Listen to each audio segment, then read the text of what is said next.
Bismillahirrahmanirrahim. Assalamualaikum warahmatullahi wabarakatuh. Alhamdulillah, puji dan syukur senantiasa kita panjatkan kepada Allah Subhanahu wa Ta'ala, Zat Pencipta semesta alam, Zat Pencipta manusia, yang telah memberikan kepada manusia kebaikan demi kebaikan, keberkahan demi keberkahan, yang sampai mati pun kita tidak akan pernah bisa menghitungnya. Sholawat dan salam semoga tetap bercurah limpahkan kepada baginda Nabi besar Muhammad Sallallahu Alaihi Wasallam. Yang kami hormati Bapak dosen yang insya Allah dimuliakan Allah serta teman-teman yang kami banggakan. Adapun untuk selanjutnya saya serahkan kepada moderator. Assalamualaikum warahmatullahi wabarakatuh.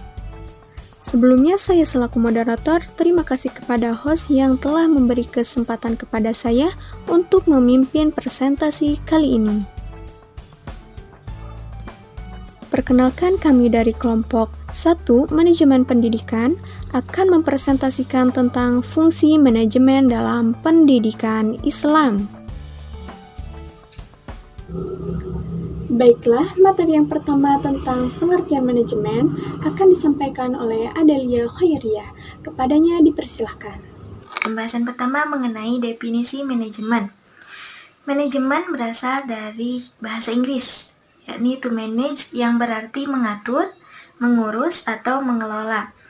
Menurut Malayu S.P. Hasibuan, manajemen adalah ilmu dan seni mengatur proses pemanfaatan sumber daya manusia secara objektif yang didukung oleh sumber-sumber lain dalam organisasi untuk mencapai tujuan tertentu. Rama Yulis menyatakan bahwa pengertian yang sama dengan hakikat manajemen adalah at-tadbir atau pengaturan. Kata ini merupakan derivasi dari kata dabaro atau mengatur yang banyak terdapat dalam Al-Quran seperti firman Allah Subhanahu wa Ta'ala dalam Quran Surat As-Sajdah ayat 5 yang artinya dia mengatur urusan dari langit ke bumi. Kemudian urusan itu naik kepadanya dalam satu hari yang kadarnya adalah 1000 tahun menurut perhitungan. Materi yang kedua tentang pengertian pendidikan akan disampaikan oleh Khairinisa. Kepadanya dipersilahkan. Pendidikan adalah usaha sadar yang dilakukan orang dewasa atau pendidik dalam menyelenggarakan kegiatan pengembangan diri peserta didik agar menjadi manusia yang paripurna sesuai dengan tujuan yang telah ditentukan sebelumnya. Materi yang ketiga tentang manajemen pendidikan Islam akan disampaikan oleh Ning Sri Utari. Kepadanya dipersilahkan. Untuk pembahasan materi selanjutnya, saya akan menjelaskan mengenai manajemen pendidikan Islam. Nah, manajemen pendidikan Islam ini memiliki banyak kesamaan dengan manajemen pendidikan secara umum. Namun, ada perbedaan dalam beberapa karakter. Di antara karakteristik yang membedakan teori manajemen dalam Islam dengan teori lain adalah fokus dan konsen teori Islam terhadap segala variabel yang berpengaruh terhadap apa? Terhadap aktivitas manajemen dalam dan luar organisasi, dan hubungan perilaku individu terhadap faktor-faktor sosial yang berpengaruh. Nah, teori Islam juga memberikan injeksi moral dalam manajemen tersebut, yakni mengatur bagaimana seharusnya seorang individu itu berperilaku. Karena tidak ada manajemen dalam Islam kecuali ada nilai atau etika yang melingkupinya. Sebagaimana tidak mungkin membangun masyarakat muslim tanpa didasari dengan akhlak. Jadi intinya yang membedakan antara manajemen pendidikan Islam dengan manajemen secara umum adalah di bagian akhlaknya ini.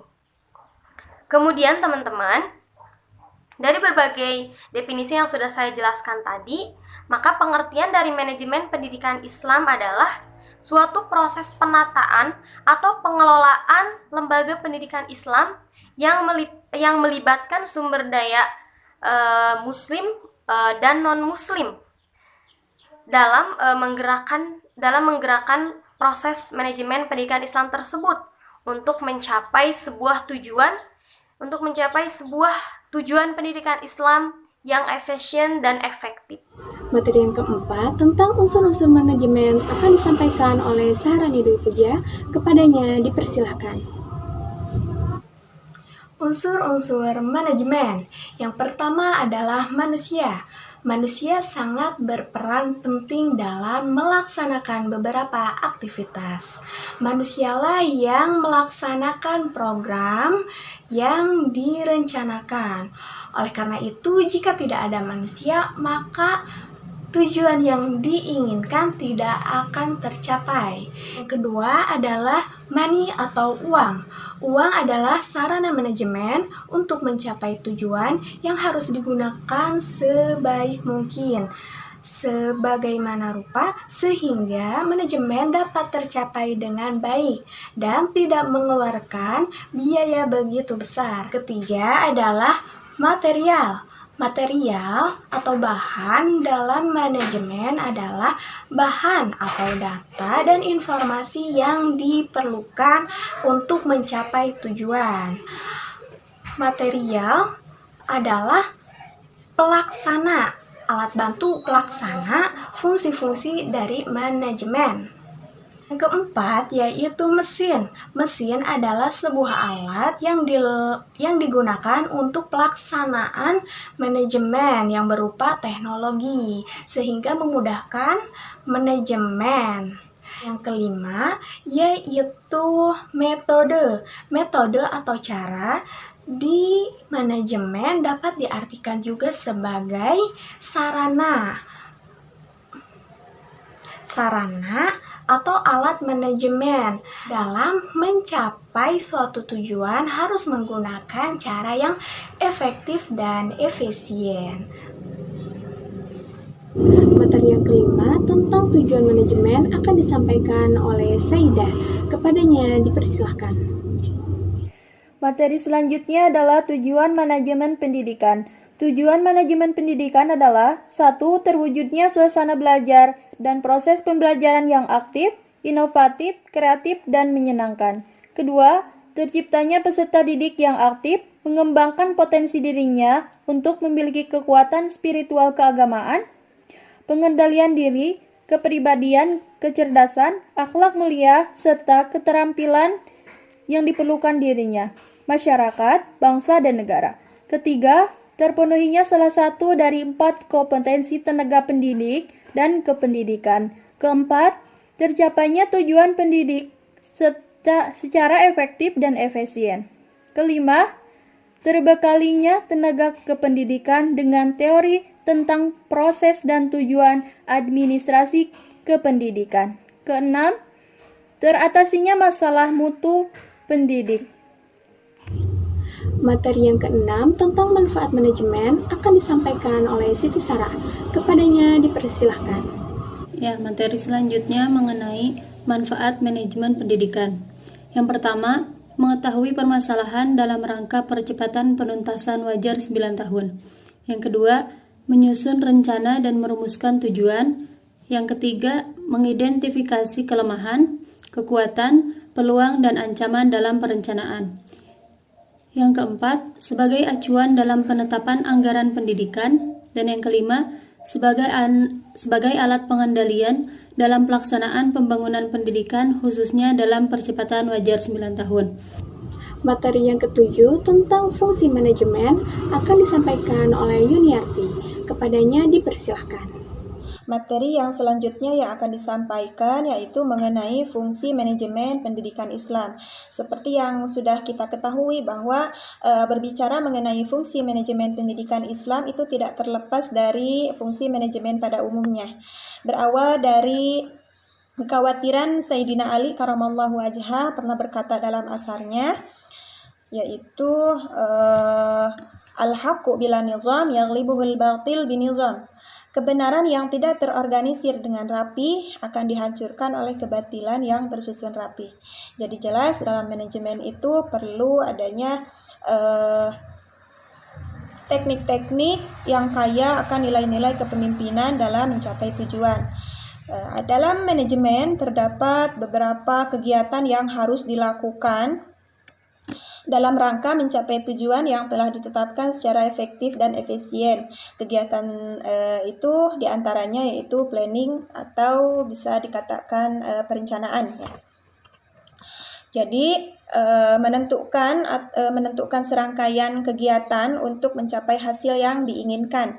Jadi penetapan jawaban atas beberapa pertanyaan, diantaranya seperti apa tindakan yang harus dilakukan, terus mengapa harus dilakukan dan di mana dilakukannya dan sebagainya seperti itu ya.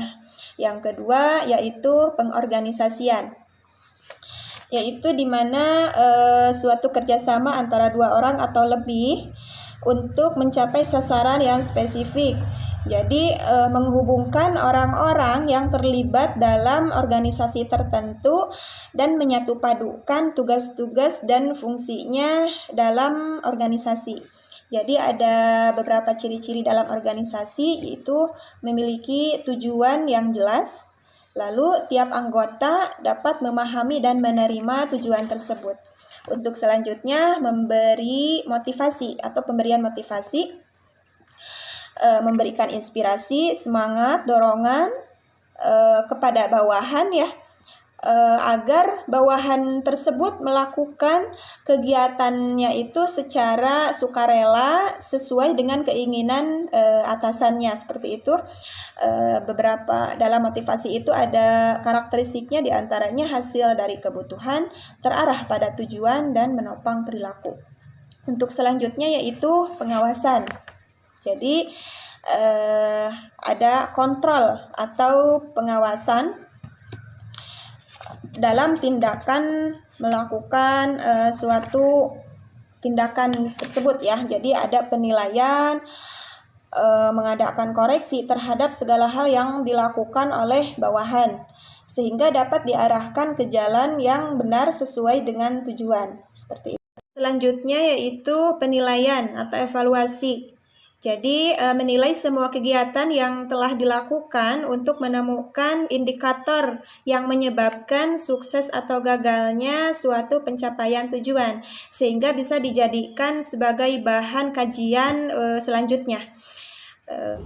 Alhamdulillahirrabbilalamin, presentasi kali ini telah selesai. Semoga bermanfaat. Mohon maaf apabila banyak kesalahan. Billahi taufiq wal hidayah. Wassalamualaikum warahmatullahi wabarakatuh. Demikian presentasi dari kami, semoga bermanfaat untuk kita semua. Kurang lebihnya mohon maaf. Wabillahi taufiq wal hidayah. Wassalamualaikum warahmatullahi wabarakatuh.